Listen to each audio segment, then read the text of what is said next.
So, the other day, and you've been very outspoken about this, Ndindi, Safaricom shares. And, you know, I'm so close to Safaricom because I was very close to former CEO, my good friend, Bob Collymore, God rest his soul in peace. And now we're hearing stories that we're selling, what, 15% of our own government stake? Explain it to me like I was a 2-year-old. Jeff, I've been speaking about this issue, and the context is that, number one, I'm a proponent of privatization. Yeah. Because it brings about efficiencies when companies are run in market-driven scenarios. And therefore, privatization is always good.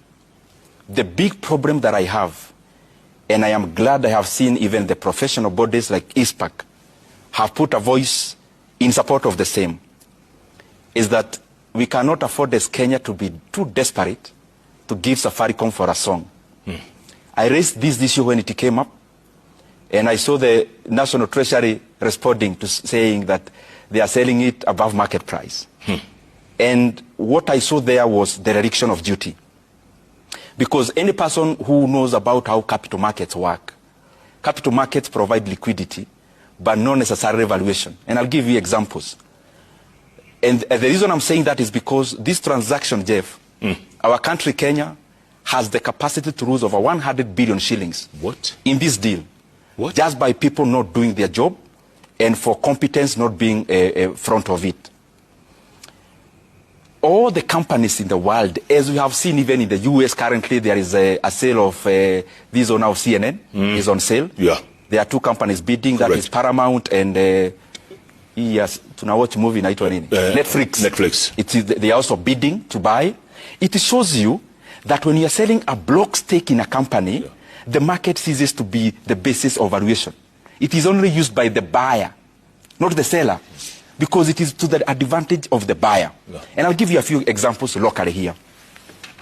Because I'm talking it in good faith and I wish you can do the right thing. In the year 2014, I had some few shares of a company called Rea Vipingo. It was then trading at 27.5 shillings. Some guys gave up a bid. They wanted to buy us out as small shareholders. And they were buying us at 40 shillings per share. From 27? From 27.5. Jeff, nilikuwa nauliza hiyo pesa itafika lini? Because I thought I'm getting an upside of 45%. Yes. This is too good a deal. Your friend, the late Chris Kerobe, through Centum, petitioned CMA. They said, no, this is a listed company, you're also going to bid. And they bid for 50 shillings. The long and short of it is that the same guy who had offered us 40 shillings had to sit down even with Kerobe, negotiating, canvassing for him to get out of the deal. The negotiation, the long and short of it is that we ended up selling our shares, area 27.50, for 85 shillings. Wow. In a span of, I think it was 2 or 3 months. So my take has been this, and I can use many examples, many examples. Our current market has been very bearish, meaning the share prices have been very low. That's why you see banking sector, the shares are very low, and all the others. So my proposal is this, practical. If there is no ulterior motive or anyone cutting a deal and getting personal money out of this deal, why can't we let all other companies bid for Safaricom stake of 15%? And I can guarantee you, we are going to get much more than this. The second thing is this. We are selling to a company which is already part of the composition of the board of Safaricom. Definitely there is information asymmetry there. And a conflict of interest. Yeah, definitely, that's what I'm trying to say. So the best way to cure, even in terms of the markets, where there is asymmetry of information, is to open up the bid. And I'm repeating that word because that is where the solution lies.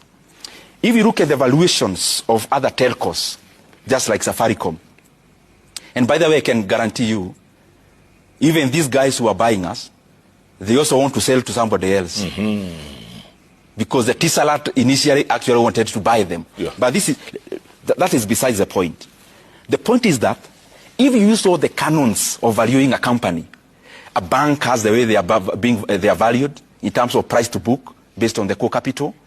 Telcos has the way they are valued. And the simple term I may use is something called a PE ratio, price of earning ratio. Safaricom, by end of this year, will have a PE ratio of 16.1. Let me break down what PE is in a minute. PE is like this, Jeff. You buy a flat for 10 million, 10 million shillings, new back. So, PE measures, how long would it take you to recover your 10 million using the rent? Right. Now in terms of years. Correct. So how many years will it take you to recover your money after buying, let's say, this flat? So PE ratio of Safaricom is around 16.1 by end of their financial year. If you look at other companies like Orange, their PE ratio is over 33.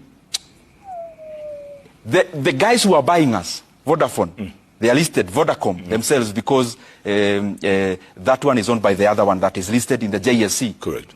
The best their PE ratio has been is the year either 2020 or 2022. It was 40 PE ratio. Currently it's negative. Because the guys who are buying us are actually making losses in their parent group. So my take is, I'm not even against these guys.